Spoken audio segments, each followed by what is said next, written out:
Los jesuitas están en Centroamérica por casualidad, por carambola. En realidad nunca éramos un lugar estratégico.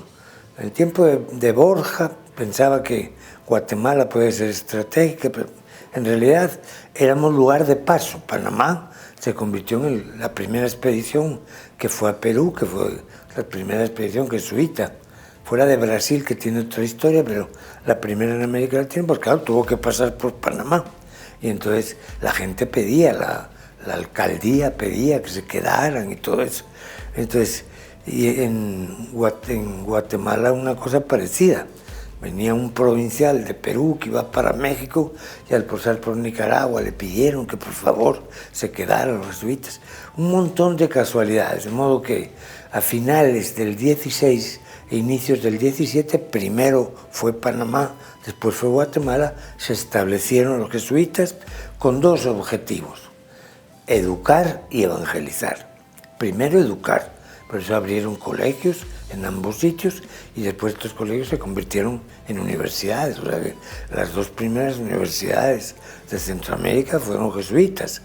Los jesuitas tenían un privilegio que si las casas de la compañía estaban a no sé qué distancia de una universidad, tenían la posibilidad de abrir centros de estudios universitarios. Y lo mismo hicieron en Guatemala y en Panamá, ¿verdad? Así que nos cabe la honra de haber albergado los primeros estudiantes universitarios. En Guatemala pronto el rey concedió el permiso de la Universidad de San Carlos y entonces los jesuitas se retiraron, se dedicaron a formar estudiantes que estaban en la universidad y también a hospedarlos. El padre Landívar era el rector de uno de estos colegios que hospedaba estudiantes de San Carlos, ¿verdad? Pero curiosamente las primeras autoridades académicas de la Universidad de San Carlos, todos eran antiguos alumnos de los jesuitas, ¿verdad? Ese era un frente. El otro frente fue la evangelización. En esto, diríamos, se señalaron más los jesuitas panameños. Los jesuitas panameños trabajaron con las tres etnias indígenas del país. Escribieron catecismos, visitaron las zonas, establecieron, no parroquias, pero sí centros de misión, y además trabajaron bastante con la población afro, porque la ciudad de Panamá en ese momento era una ciudad, dice uno de los primeros misioneros, esto parece Etiopía, aquí hay más población negra que indígena, e incluso que españoles, que había pocos. Entonces, algunos tenían ya algo de conocimiento de lo que había ocurrido en Colombia, entonces tuvieron un gran trabajo con la población afroamericana. Por ejemplo, congregaciones solo para personal afro. Así que cuando llegó la expulsión de Carlos III, tanto Guatemala como Panamá estaba la compañía en una gran eclosión de actividad, ¿verdad? Tenían, por ejemplo, en Panamá misiones en el Darién, en Cunayala, en la zona Guaymí, allá incluso donde ahora estuvimos hasta hace poco, en San Félix. O sea que había una presencia significativa de jesuitas en un lugar y en otro, y estaba en plena actividad la Universidad de Panamá, además del trabajo en San Carlos, en San Lucas, se llamaba el colegio de Guatemala, donde vivían muchos estudiantes que estudiaban en San Carlos. Casi siempre creemos que los jesuitas que trabajaban eran extranjeros. Pues no, hubo 300 y pico jesuitas en este periodo que fueron centroamericanos. Sí, salvadoreños, guatemaltecos, nicaragüenses, panameños, por supuesto, hasta mártires. Casi esto no se sabe, ¿verdad? Unos trabajaron en Centroamérica, otros por pertenecer a una provincia más amplia fueron enviados. Hubo jesuitas centroamericanos trabajando, por ejemplo, las reducciones. Hubo jesuitas centroamericanos trabajando en las misiones del norte de México. En fin, en diversos trabajos. Hubo la expulsión cuando fueron para Italia. Hubo un jesuita hondureño, por ejemplo, experto en códices. Bueno, el padre Landívar del que conocemos y otros, ¿verdad? O sea que el número de los jesuitas centroamericanos fue adquiriendo importancia y valor. Hubo provinciales guatemaltecos en México, ¿verdad?